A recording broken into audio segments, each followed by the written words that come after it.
Aujourd'hui, nous allons voir quelles sont les options avancées disponibles dans le tableau croisé dynamique d'Excel 2010. Donc tout d'abord, je dois ici sélectionner ce tableau en cliquant dessus. Donc dès que vous cliquez dessus, vous avez ici un volet à droite qui apparaît. Donc par l'intermédiaire de ce volet, nous allons par exemple voir que vous avez la possibilité d'ajouter des filtres pour filtrer les différentes données qui doivent apparaître dans votre tableau. Donc par exemple, si vous souhaitez ici filtrer les données par rapport donc au département des personnes, donc vous voyez ici, je sélectionne la cellule département et en maintenant le clic de ma souris, je la déplace ici donc dans la partie filtre du rapport. Je lâche donc le clic de ma souris et nous avons maintenant un nouveau filtre qui vient d'apparaître dans notre tableau croisé dynamique. Pour l'utiliser, je n'ai juste qu'à cliquer ici sur la flèche comme ceci et je choisis par exemple ici, comme c'est le cas donc dans cette vidéo formation, quel département je souhaite afficher. Donc par exemple ici, je sélectionne le département Indre-et-Loire, puis je clique sur OK comme ceci et maintenant donc il ne va y avoir que les personnes correspondant à ce département qui vont s'afficher dans ce tableau.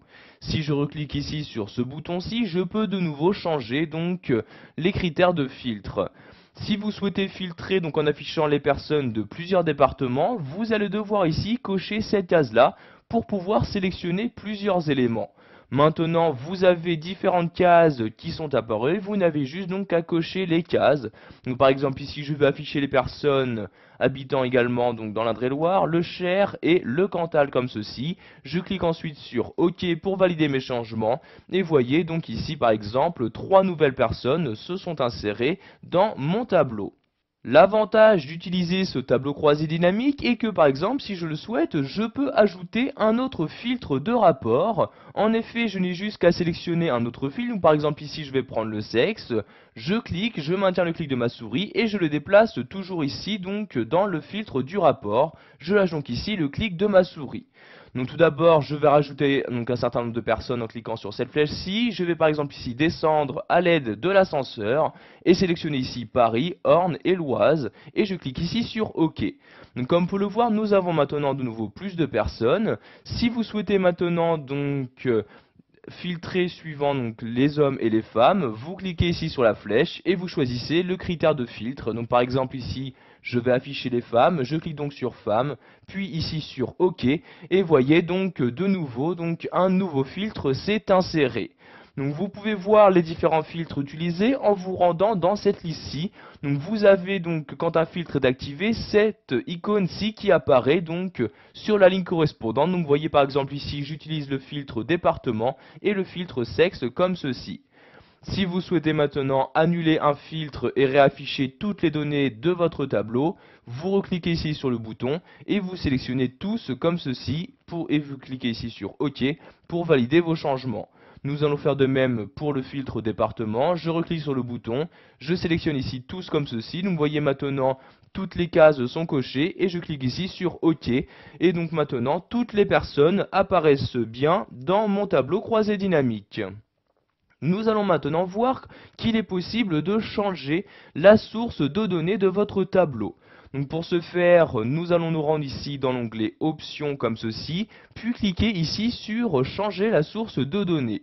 Vous allez maintenant revenir à la source de données qui a été utilisée donc pour créer ce premier tableau croisé dynamique et nous allons maintenant ici la modifier. Pour ce faire, je vais toujours ici, par exemple, utiliser donc une donnée interne à Excel et je clique ici sur ce bouton. Je vais par exemple ici enlever différentes colonnes. Donc je clique ici, je maintiens le clic de ma souris et je vais donc enlever les colonnes région et pays comme ceci. Je lâche donc ici le clic de ma souris, je clique donc sur ce bouton et sur OK pour valider mes changements. Vous pouvez voir maintenant que dans la liste qui apparaît dans cette partie-là, les deux colonnes que j'ai supprimées n'apparaissent bien plus. Nous allons ensuite ici nous intéresser donc au total général. Par défaut, vous êtes sûrement rendu compte, celui-ci donc effectue une somme, donc ici, des différents achats effectués par ces personnes. Sachez que vous pouvez ici changer cette opération. Vous n'avez juste pour cela qu'à vous rendre ici dans la partie valeur, à cliquer sur la flèche et à accéder aux paramètres en cliquant ici sur paramètres des champs de valeur. Vous allez alors avoir cette fenêtre-ci qui va s'ouvrir. Dans cette fenêtre, vous avez par exemple ici la possibilité donc de changer le nom donc de cette colonne ou encore, comme je l'ai dit plus tôt, changer le type d'opération. Donc si par exemple ici je souhaite effectuer une moyenne, je clique ici sur moyenne. Donc vous avez bien évidemment automatiquement donc le nom qui est changé. Donc maintenant il s'agit bien de moyenne de total des achats et je clique ensuite sur OK pour valider mes changements. Et vous pouvez voir que maintenant sur la ligne totale générale, il ne s'agit plus de la même valeur. En effet, maintenant il s'agit juste d'une moyenne et non plus d'une somme des différentes valeurs disponibles dans cette colonne-ci. Si vous avez effectué différents changements dans votre tableau croisé dynamique, mais que ceux-ci donc ne sont pas apparents, vous avez peut-être besoin de l'actualiser. Donc pour ce faire, vous vous rendez dans l'onglet Options et cliquez ici sur le bouton Actualiser. Vous allez donc avoir les différentes données qui vont se mettre à jour si nécessaire. Pour finir, nous allons voir qu'il est possible de masquer différents éléments donc présents, par exemple ici ce volet à droite ou encore les entêtes de champ, etc. Pour les masquer, vous restez toujours dans l'onglet Options, mais cette fois-ci vous allez à droite. Donc il s'agit ici de ces trois éléments.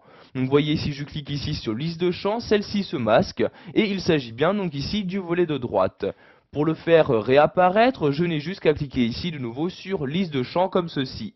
De même pour les entêtes, je clique ici sur entête de champ pour les faire disparaître et vous avez par exemple ici les étiquettes de ligne, donc la cellule correspondante qui est maintenant masquée. Pour la réafficher, de même, je clique sur ce même bouton et voyez, l'étiquette de ligne vient tout simplement de réapparaître. Voilà, nous avons vu dans cette vidéo formation comment utiliser les fonctionnalités avancées d'un tableau croisé dynamique. Vous savez donc maintenant comment filtrer les données présentes dans celui-ci, ou encore changer la méthode de calcul, etc.